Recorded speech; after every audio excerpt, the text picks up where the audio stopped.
Don't listen to me. I'm probably cranky. Okay. Well, hello there. This is Ina from Taproot Tarot, and it's just my luck. The neighbors just started mowing and weed whacking as soon as I started this video, so there's going to be some background noise, hopefully not for the whole video. But today I want to talk about a book on non-esoteric Tarot de Marseille reading that has been getting some attention, particularly on Instagram, which I believe is where I first heard about this book. It's also being discussed in the Tarot of Marseille study group on Facebook. And in the course of a discussion in that group, I was asked to do a review of this book. So I finished it today, and I'm here to review it. I want to say right off the bat that I have no way of knowing for sure what writing is AI assisted or AI generated, which I have learned are two different things, but I have done a lot of looking into the kinds of patterns that are exhibited by AI generated writing, and I want to share those with you. But I've also found an example of a random person being sued by an author just for leaving a review of a book that stated it could be AI, and I can't afford to be sued. So I want to make it super duper clear that I am not claiming that any kind of writing is AI. I'm not qualified to make that determination. But I do want to present what I've noticed both about this book and about AI-generated writing, so you can make your own conclusions. This is a book written by someone who goes by Carrie Spider, and I'm going to be honest, she seems like a delightful and real person. I wrote to her on Instagram, asked her some questions. She took pictures for me to illustrate what she was talking about, which was so kind of her. She just appeared on Instagram in February and has generated quite a lot of content in that time. So that's something else that's been pointed out as just noteworthy, that that's a lot of content to generate in just a matter of weeks' time. I will say that the photos are certainly real. It's of her real collection, which I really enjoy. She's got a lot of like out-of-print Lo Scarabeo decks that I think are really cool. She's got Tarot of Children, which is a rare out-of-print deck. Mostly she uses Yves Renault's Payen deck as her go-to TdM, and that is the deck which illustrates her book to the extent that there are illustrations. She does have a few tarot-related books self-printed on Amazon. And I want to say right off the bat that the premise of this book is so great. Like, I was really excited to receive this. Like I said, I think I heard about it first on Instagram, where she was maybe suggested to me to follow. I found the book on Amazon, ordered it pretty much right away because it sounded like this is right up my alley. But then somebody posted about how much they loved this book in the Tarot de Marseille study group on Facebook. A fellow tarot tuber who I really appreciate and absolutely love that they brought this book to the attention of that group and allowed us to have a discussion. I went to bat for this book. I really wanted it to be really good. I was really excited about it. I've been expressing for a while that I'd be interested to figure out hypothetically how real people would have read the cards. We have very little evidence of that pre-esotericism. The only evidence we really have are the Balinese sheets discovered by Pratesi. As far as I know, that's about it. And it's just a list of meanings for either 35 or 40 of the cards, one of the two. And there is some unbroken tradition from that Balinese tarot reading era, I suppose.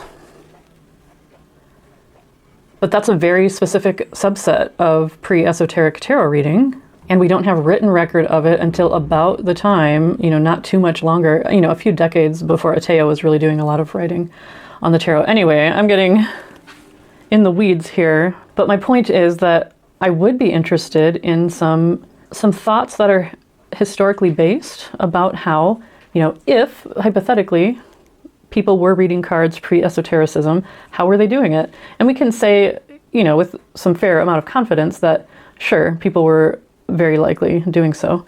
But as far as evidence on how they were doing that, you'd have to really get into conjecture based on probably a deep study of the people in that time. So that's what I was hoping for with this book. What we have in this book is kind of some really great ideas that, in my opinion, aren't developed very well. And right off the bat, we have, of course, an AI-generated cover.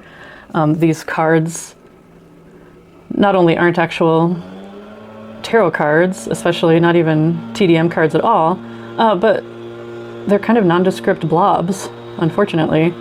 And so, I don't know, there's a lot of history and weight behind Tarot de Marseille, and to put out a book without respecting that history by putting some random AI-generated blobs of cards on the front, I don't know.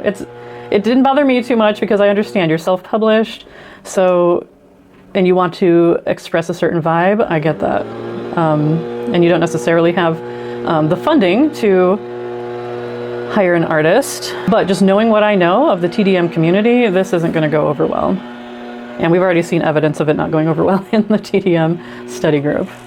Again, though, that didn't bother me personally, and I still happily ordered the book, hoping that it would, be a pretty real book. I had some misgivings before I received the book. Of course, the AI cover, while it didn't bother me too much, it made me suspicious. In the Facebook post, another reader, other than the original poster, posted some pictures of some of the text, and that text did give me pause. And we'll back up a little bit and address that. But first, as I mentioned, I was really hoping that this wouldn't be AI-generated text. And one of the things that really made me think there's no way this book would have been AI-generated is the fact that for anyone who's ever tried to do a search in a browser for anything tarot-related, you know that the Smith-Waite ideology is going to dominate. Like, try looking up anything about, a Three of Swords and not get, Smith-Waite imagery and ideas, for example. So I thought there's no way anyone would be able to generate a whole book through AI on the tarot without a whole lot of Smith-Waite influence making its way in. So that idea really gave me hope for this book. Unfortunately, pretty early on, as she was, discussing various cards and how they appear on the page, because she kind of starts out with some visual reading techniques, or ideas, I should say. A lot of what she was describing didn't really sound like TdM cards. So these are ones that I specifically messaged her about on Instagram. And I'm not going to talk about our private messages, at least not what she wrote. If someone messaged me privately, I wouldn't want them revealing those messages on a video. But I did let her know that I was asked to do a review of the book, and that's why I was asking these questions. So I will read my question to her. So I asked her, what do you mean about the strange angle of the Hanged Man on page 57? Some other descriptions I have trouble seeing include the space between the lovers, the slanted legs of the Fool, the asymmetrical hips of the Empress, the upward gaze of the Star, and the Road in the Moon card. The Hermit is described as floating in a sea of open space, but when I set him next to the Empress and Emperor, I'm not seeing a big difference in how much of the card they fill. I really like the concept of interpreting space, so can you help me understand? I think you say that the Five of Coins is asymmetrical more than once, but it looks symmetrical to me. Was there another word you had meant, or am I misunderstanding? Thank you so much. Okay, so let's show you kind of where I was confused. So slanted legs of the Fool. I mean, you can maybe consider the legs to be slanted, but I was really thinking maybe this is more of a reference to the Smith-Waite Fool. I guess the legs aren't overly slanted on that, but there's more of a movement of being slanted here. And I think in my head, I'm honestly not super familiar with the Smith-Waite imagery. So in my head, I think I was picturing some of the more exaggerated images of the Fool, where the Fool is actually jumping off of a cliff. So there's a much more exaggerated slanting to the legs. But then we actually look at the Thoth Fool, and we do see a more exaggerated slanting of the legs. So I don't know, maybe it could be a reference to one of these images. This one's a little less certain. So let's continue on. So she describes the asymmetrical hips of the Empress, which in the TdM, she really seems to be sitting pretty squarely in her chair. But my thoughts went directly to the Smith-Waite Empress, who is sitting at an angle, and so her hips are asymmetrical. And then we have the Thoth Empress, where her torso is straight on, but her hips and lower body are pivoted to the side. And so there, her hips are also asymmetrical. Now, this is one where she did answer my question. I should note she never answered my question about the Fool.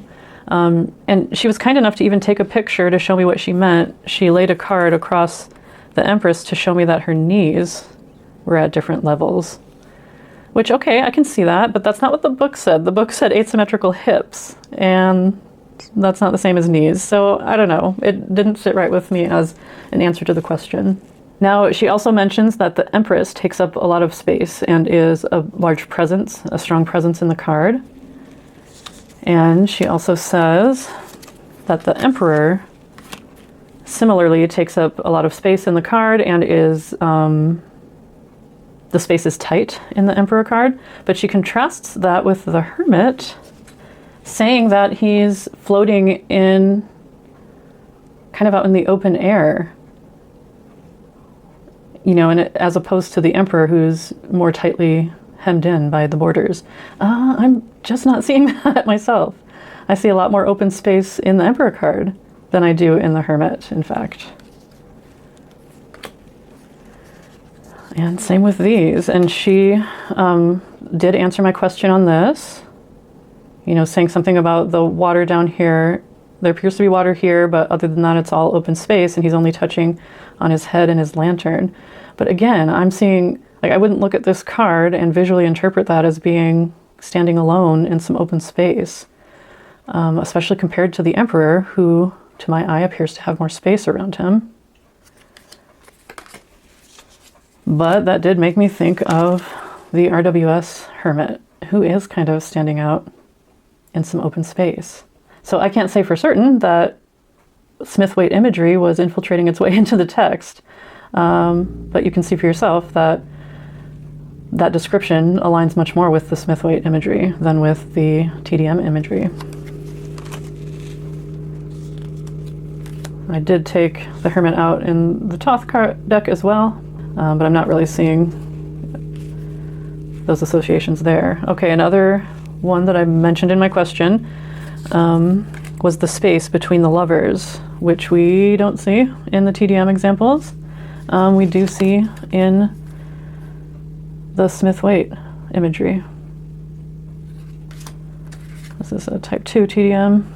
The other one was a type 1. We also don't see it in the Thoth imagery.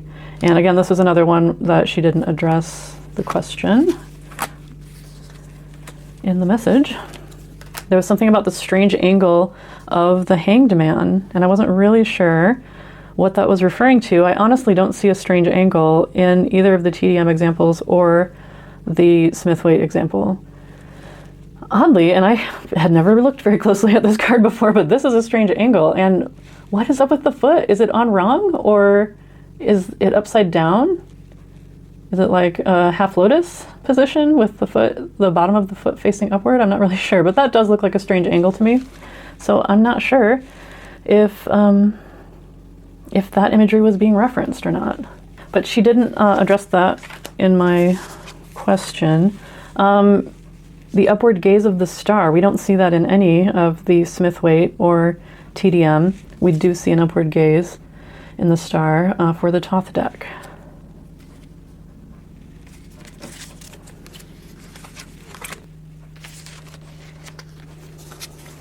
And finally,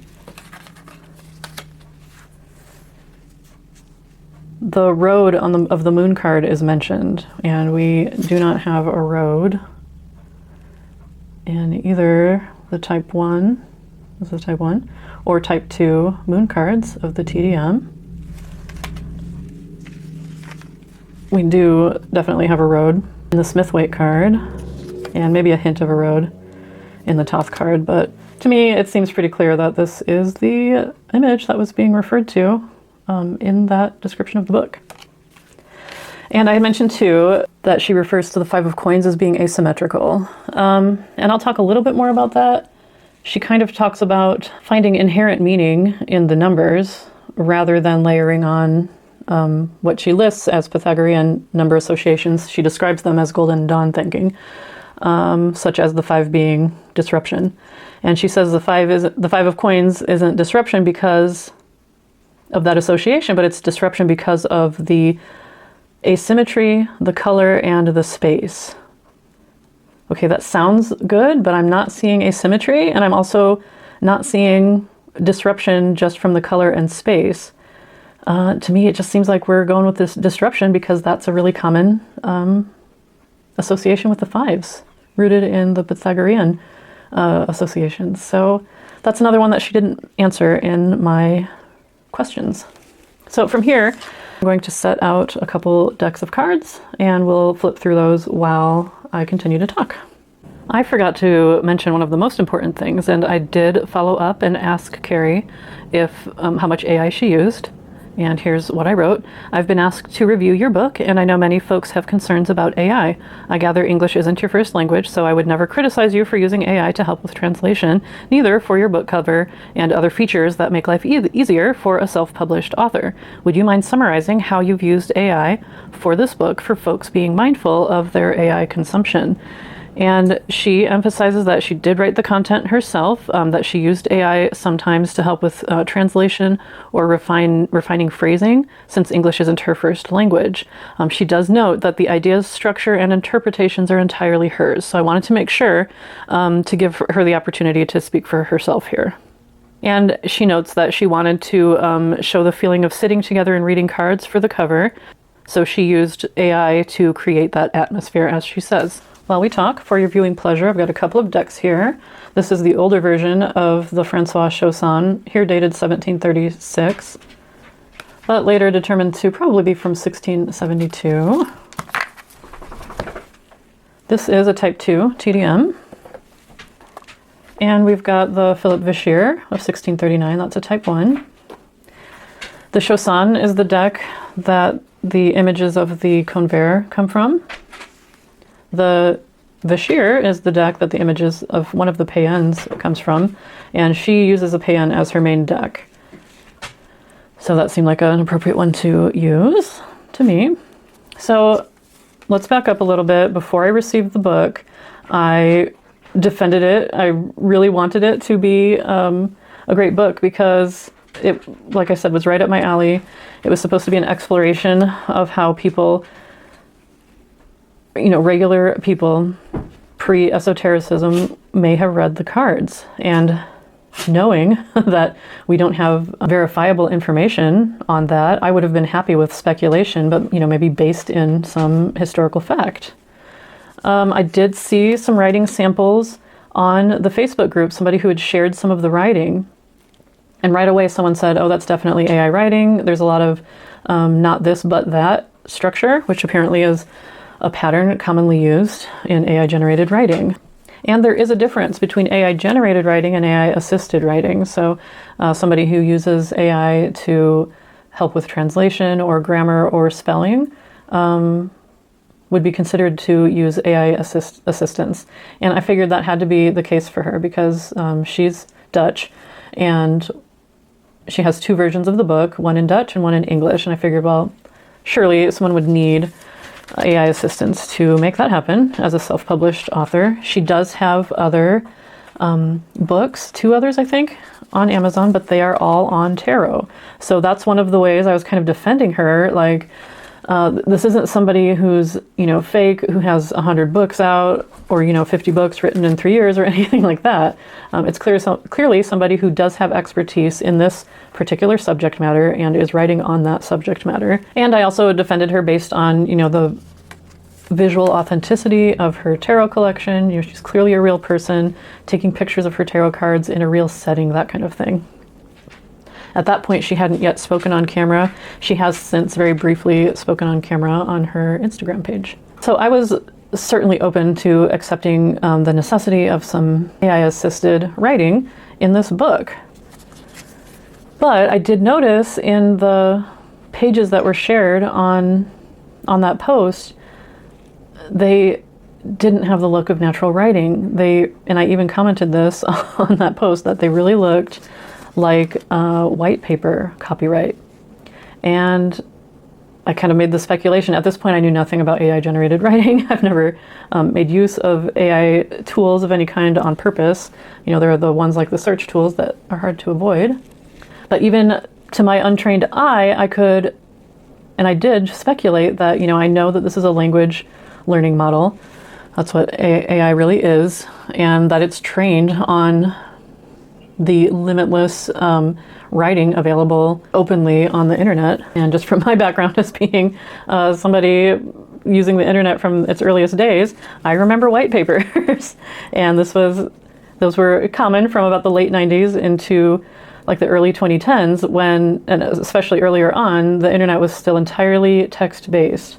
This was a time, when you could build an entire website on Notepad just knowing some basic code. And I certainly did do that before CSS came around, cascading style sheets, and the internet became dynamic. It was back when, nobody's dial-up connection could handle a lot of imagery, much imagery at all, and certainly not video. So the internet was very text-based. Websites, in order to get found, had to have a lot of keywords that would then be discovered by web crawler bots, which were also, oddly enough, called spiders. Not saying anything, just saying. In order to find keywords. And so you would type in a very repetitive way that would use those keywords over and over again. There was a lot of filler language, a whole lot of really not getting to the point, beating around the bush, that kind of thing. And, it was written by real people, but real people who are trained in a very specific style of writing. What did I do here? I tried, y'all. Anyway, trained in a very specific style of writing that was geared toward SEO, or search engine optimization. So all that to say, I recognize this style of writing. There is a ton of it probably still in existence online. So I made the conjecture that probably AI models are trained on a lot of that type of writing, which is super unfortunate. So again, before I even received the book, I took some of those images that had been shared in the Facebook post and ran them through AI detectors. This is my first time ever using AI for anything. I felt super weird about it. And I was getting such mixed results that I then had to go to other online sources to find out, are there any accurate AI detectors, AI writing detectors? And in my research, it turns out, no, there sure are not. And in fact, a lot of them are just trying to get students to think that their writing is going to trigger some kind of a red flag with their professor and, buy their product to fix their writing. I even found somebody posting on Reddit who, doing their master's thesis, their completely not AI generated writing was flagged as being too formal and likely AI. Well, it's an academic thesis. It's going to be formal and structured and methodical. So I'm just like, what kind of hellscape are we living in where somebody who doesn't write with AI has to then use AI to see if their writing is going to trigger any red flags, and then rewrite their original writing to avoid triggering those red flags. My understanding now, though, is that largely professors are not allowed to use just AI detection tools to determine if anything is AI. So again, that's something I wanted to pass along because it's not something I was aware of before. I really thought you could just run some writing through AI detection and you would just get an answer, yes or no. That's not the case at all. Then I did find one detector that would actually explain why it came up with the answer it came up with. That really creeped me out. And at that point, I'm just like, I am opposed to using AI, and here I am using it in order to avoid using AI. So I just gave up on that. It didn't seem like it was going to give me any definite answers anyway. So I just waited for the book to arrive. The book arrived, and I have to tell you, at first, I was so into it. Like, there are parts where I'm laughing out loud. Clearly, she's a genuine person who has real ideas and they're super funny. And I really loved those parts. She gets a little snarky against, people who have tarot reading styles that don't align with her. So I thought a little bit was kind of mean, but it's funny. So whatever, it's fine. Some of the history is actually pretty cool. Like, she talks about, what the paper was made out of and how, fillers were not just there to take up space visually, but were there to keep the cloth or rag-based paper from bunching up in between the areas that were being pressed down by the wood blocks. So it's super cool. There are some really fascinating aspects to the book. And again, the premise, I'm all for it. But even right at the beginning, it's very repetitive. I don't want to show too much of the book, just out of respect for her. I was going to say copyright, but there is no copyright on this. And just a separate side note, you can't copyright AI-generated material legally. So I'm not saying this is AI-generated material. I have no way of knowing that. But I will say that the book is not copywritten. But you'll see that, you know, we have a little bit of maybe a paragraph here and there, but mostly each line is its own paragraph. Each sentence starts a new line, and it's got a whole lot of bullet points. It's not written in a way that I would normally consider to be, you know, proper writing of a book. And it's hard to read. I have to say it. It's a little bit exhausting to read in a format that way. It doesn't flow very well. So at first I was kind of like, well, that's probably an indication that this is naturally written, because I think, you know, AI writing generators would know how to format a book in a more conventional way, you know, using proper punctuation and all that kind of stuff. Well, we'll talk more about that later, because it turns out that's not the case. So the rhythm of it was really off. There were a lot of contradictions in the text itself. None of the ideas are really developed to completion. There's a lot of suggestions, a bunch of filler, and then we move on to the next thing. Again, I hate to be mean because, like I said, this creator seems like a genuine, decent person who does have good ideas. Does she have those ideas developed in a way to effectively fill a 276-page book? I don't think so. A lot of it is filler and repetition. And, you know, we had kind of a follow-up more recently on that original Facebook post where we kind of agreed, like, man, it gets so repetitive, it just gets kind of exhausting to read. This sounds so mean. I don't want to be mean, but this is a book review, so I've got to be honest. There are people who really like the book. And I think if you're just going to sit down and give it a quick read, it is a pretty quick read. I actually got a little tired of the repetition and set it aside because I had other things I needed to worry about. And I just picked it back up again a couple days ago and finished it up. I don't know, the further you get into it, the more you're kind of like, yeah, this isn't sitting right. There's just not like a human voice behind the writing for the most part. Every now and then a little bit will sparkle through, and that I think is her unique voice, I'm sure. But a lot of it is just kind of repetitive filler. Speaking of, I've repeated the same stuff over and over again, so speaking of repetitive filler. But again, these markings here aren't just to fill up space. They are because if you were to print a wood block just with this shape here and the border, that cloth paper would bunch up in between. So these are really just to keep the rag paper from bunching up, which I think is super cool. And I didn't know that before reading this book. So there are ideas in this book that are cool.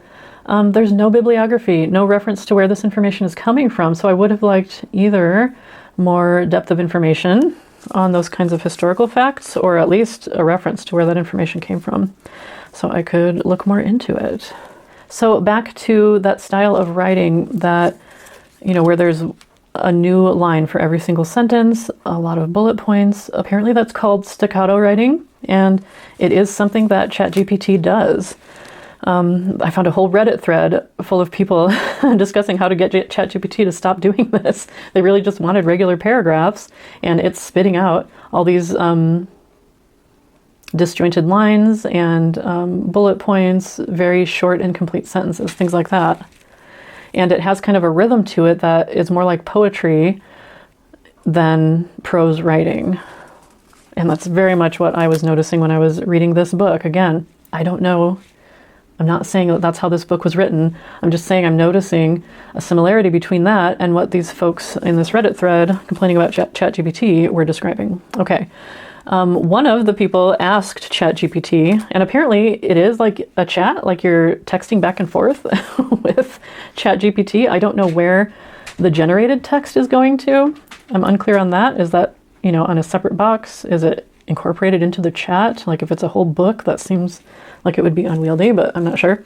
Anyway, So you're chatting back and forth with ChatGPT, and someone asked it, why are you writing like this? Why are you using this style? And it said it was, you know, in an instruction manual or when trying to convince somebody of something, it uses that structure to create tension. And I'm like, no wonder this book was so exhausting. If, and that's a big if, again, I'm not making any assertions, but if a book, hypothetically, were written in this staccato style that's made to create tension, well, no wonder I'm exhausted after reading 276 pages of it.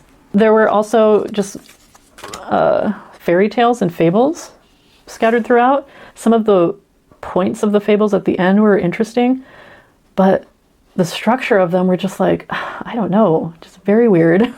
And you're kind of like, what? I don't know. You would read one and just be like, what was that? And maybe she's just very creative in a surrealistic kind of way, but the stories didn't flow and they didn't make a lot of sense to me. Maybe I'm just not creative enough to understand. I don't know. But then I learned that in order to teach language learning models, in other words, generative AI programs about ethical behavior, they were fed a bunch of fables and fairy tales. As a result of that, sometimes when you ask an AI model to come up with a scenario, it will do so in the form of a fairy tale. So that's something I just learned and wanted to share with you. Are all the fables and fairy tales in this book a result of that? I'm not saying that at all. I have no way of knowing that, but I am saying that that is something that can happen with AI-generated writing. And some of the fables and fairy tales just, they don't support the idea that this is, you know, trying to be a historically accurate book.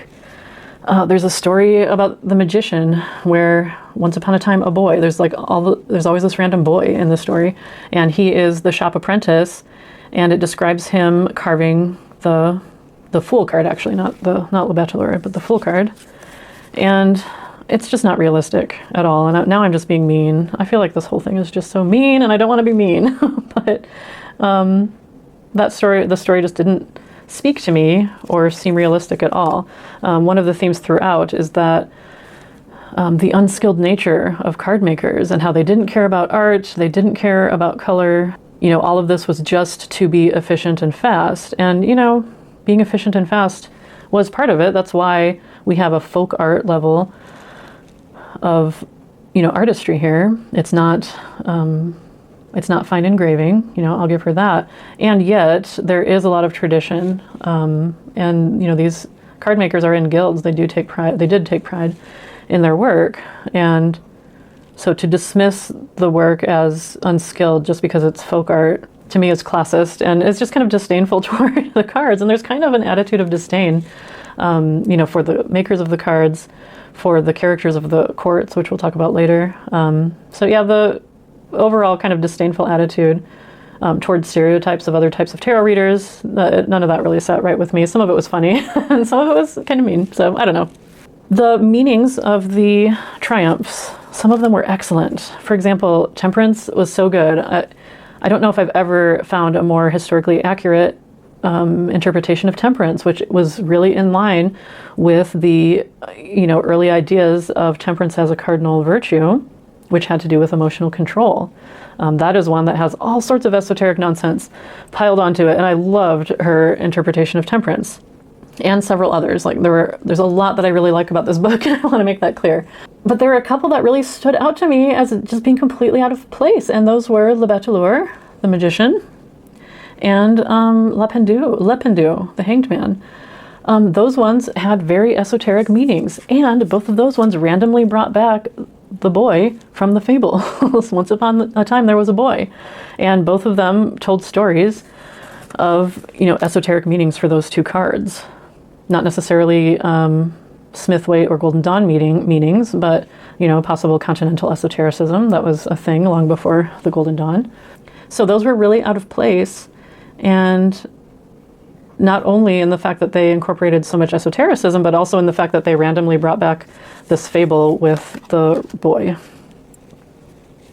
So I mentioned the courts, and I got really excited at the intro to the section on the court cards, because it was very much like first of all, it was everybody's always, confused by the courts, always. Bold, period. And probably all capitalized too. So that struck me as a little odd. I have heard in books people saying, a lot of people oftentimes have trouble understanding the court cards.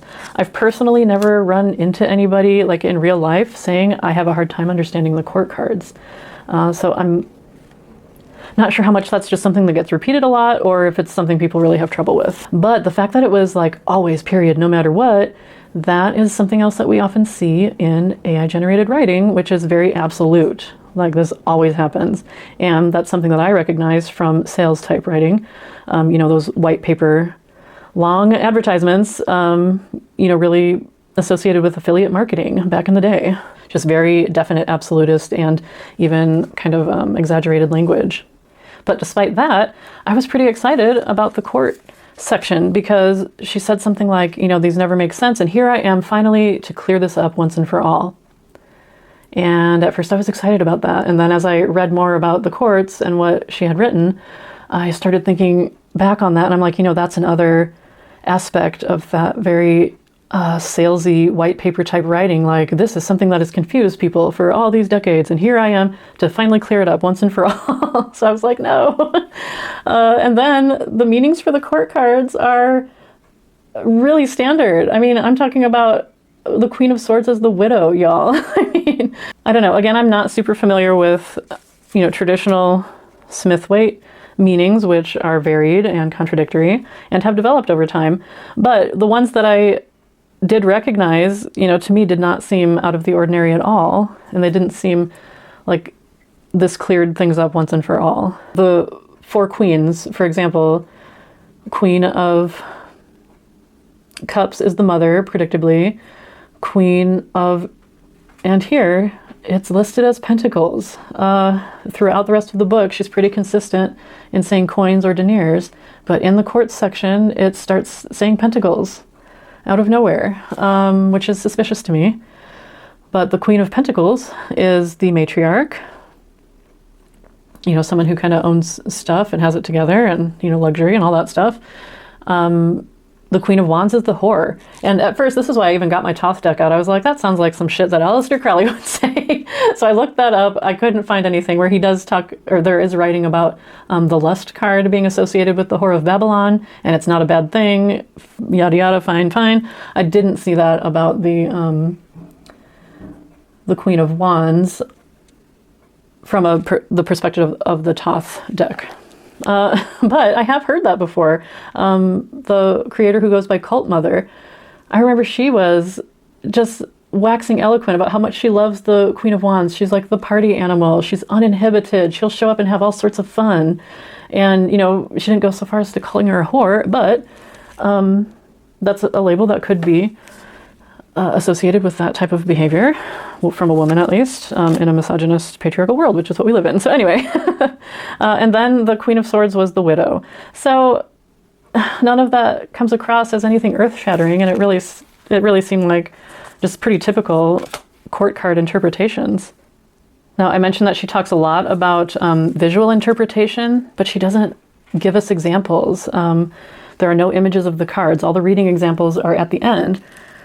So she'll be talking about all these kind of, kind of difficult to conceptualize ideas without putting pictures of cards right there and then saying, this is what I mean, which is what one would normally do. And then when you get to the reading examples at the end, they don't really relate back to the earlier parts of the book.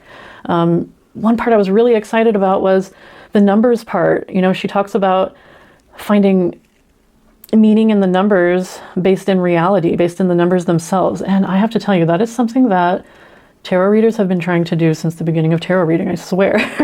Because none of us wants to have to learn Pythagorean associations. Some people really want to learn Kabbalistic associations. But it's really difficult. We've got the divisions by tens. Those don't always work out very well, and they limit you. They kind of constrain you a little bit. So the Pythagorean associations are based at least somewhat in math. I mean, yes, it was a math cult, but, whatever. So there's some reality there. She kind of made it sound like she was going to talk about numbers in a different way. She specifically mentioned fives are not disruption, You know, we don't use those golden dawn ideas. Now, 5 being disruption, I don't think that's a golden dawn idea. That's Pythagorean. But then later on, what do? All the 5s mean disruption. So when we actually get to the numbers, she doesn't really develop. She talks about wanting to read numbers, you know, in a way that's inherent to the numbers themselves, but never really develops that idea. It's just a lot of repetition and filler words. And then when we get to the part where associations are listed for each of the pip cards, we're just sticking with Pythagorean number associations. I will note that for the batons and swords, she does switch the meanings for 8 and 7. I thought that was an accident at first, but she did it for 2 of the suits, so that might be intentional. She doesn't really explain it though. But that being said, I like her number associations. Other than the 2 that, in my view, she switched, they're good number associations, but she just doesn't follow through on what she says earlier in the book that she's going to do. So another document that I looked at was a Wikipedia article on spotting editors who are using generative AI to do their edits. And most of that was not relevant to this. It was relevant to Wikipedia articles specifically. But some of the parts that were very relevant, it was showing examples of overuse of bold, overuse of bullet points, overuse of odd punctuation. And looking at that, and then looking at it compared to this book, I saw some undeniable similarities. And I have to say, up until that point, I was really wanting to be open-minded, thinking that this book was, you know, genuinely written. And again, I'm not saying for sure that it wasn't, but the formatting of this book was very similar to what that Wikipedia article was pointing out.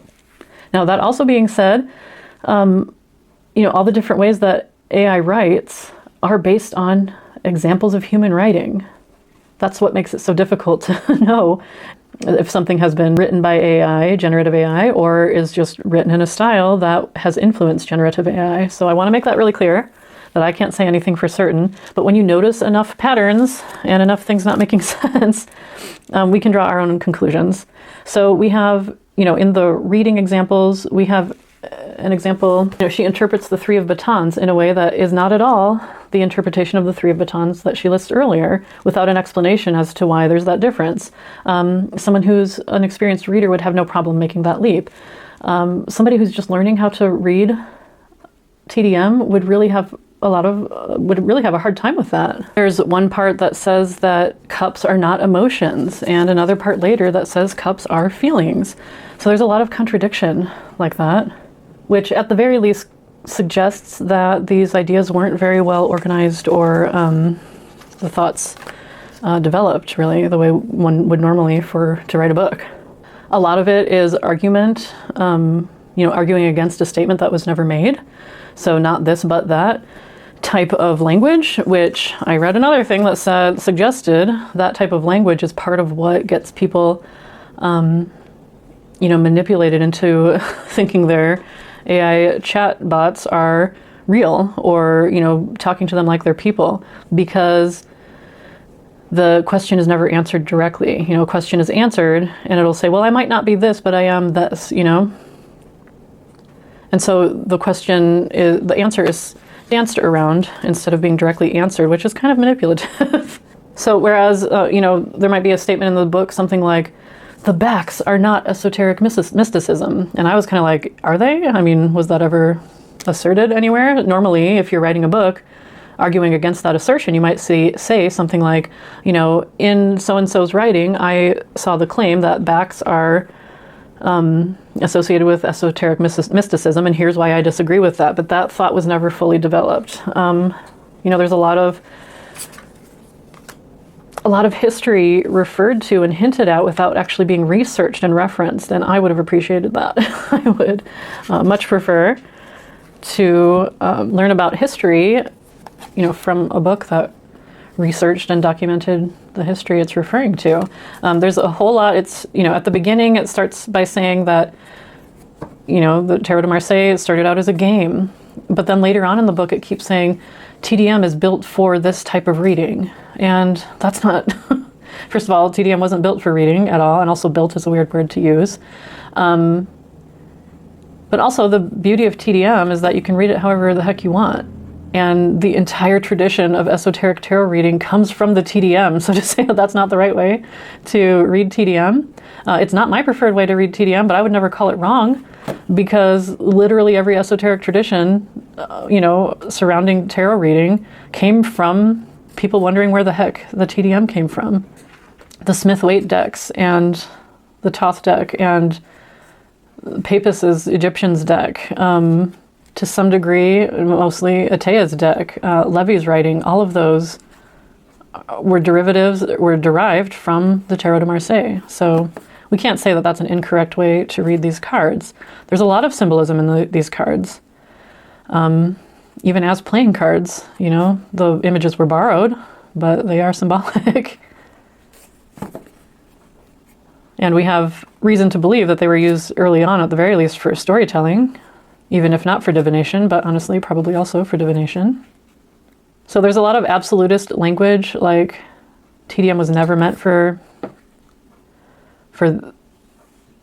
esoteric or spiritual reading, but it was meant for practical everyday reading. I would say it wasn't meant for either. And we as humans can use it as a tool however we prefer.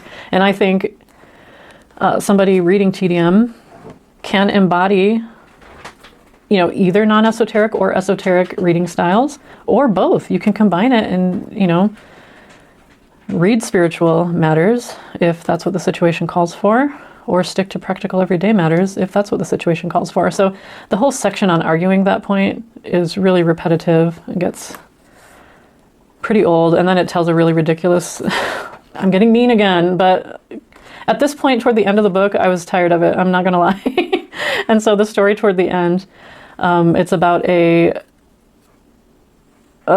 peasant asking about if it's going to flood next year, going to like a, lavender robe clad crystal bearing tarot reader. I don't know. I was just like, okay, this is just getting over the top at this point. I think it would have been funny if at that point I weren't already kind of exhausted by the writing style. And I'm sorry for coming across as mean. Again, if you just skim through the book and give it a quick read, you'll probably get some good stuff out of it. And I think that's what a lot of people who enjoyed the book did, I'm guessing. If you're a deeper reader who likes to know where the details come from and question, how they're coming to the conclusions they're coming to and things like that, this is going to be an exhausting read for you. So it depends on your reading style, if you're going to like the book or not.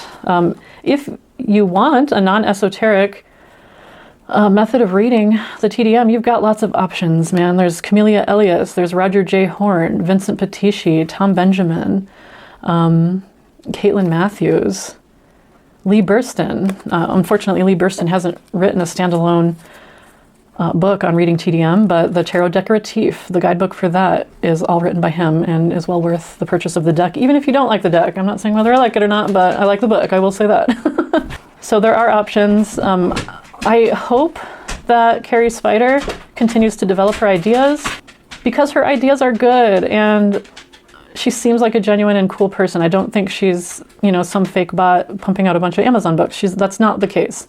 She is somebody who knows tarot, has really good ideas about tarot, and I hope she, maybe gets some guidance from an editor or, something like that. I don't know. I don't want to give anyone advice. That's not my place. But I do want to hear more from her in a way that's feels more genuine and more in her voice. That's all I'll say about that. So this is nothing against her at all or her ideas. But I don't like the book. I'm just going to say that. I don't like it. Sorry. So sorry. I really, really wanted to like that book, but I do not like it. I'll probably keep it because it has a few things in it that are worthwhile. I'm not saying you shouldn't buy it. There are lots of people out there who do like the book. So another thing I do want to mention is that she made a post saying something about being happy that she had sold 50 copies of the book, which is awesome. It's really just through her Instagram page, I think, that people are even hearing about this book. So that's amazing. And she only started posting in February. Under that post, someone made a comment asking her to reach out if she was interested in translating into Spanish. And this is a public comment that she made in response. It says, "Thank you for reaching out. I really appreciate it. I'm currently exploring French, Spanish, and Italian translations and already have a few people in mind, but thanks for your input." Okay, a book with 50 copies sold. is not going to have the funding to pay for translations into 3 additional languages after already being translated into 2. Getting translation services by real human beings is very expensive. It's not accessible to self-published authors, as far as I know. So I'm very skeptical of that statement, that she's talking to people about doing those additional translations. I could be wrong. That is absolute speculation on my part. But I do know that that would be very expensive unless she has some very good friends who have hours upon hours upon hours to dedicate to translating a 276-page book. I don't know. So this came across as being really bitchy and mean, and I'm so sorry because she seems like a nice and genuine person, and I don't want to be mean to her. But I also had to give an honest review of this book.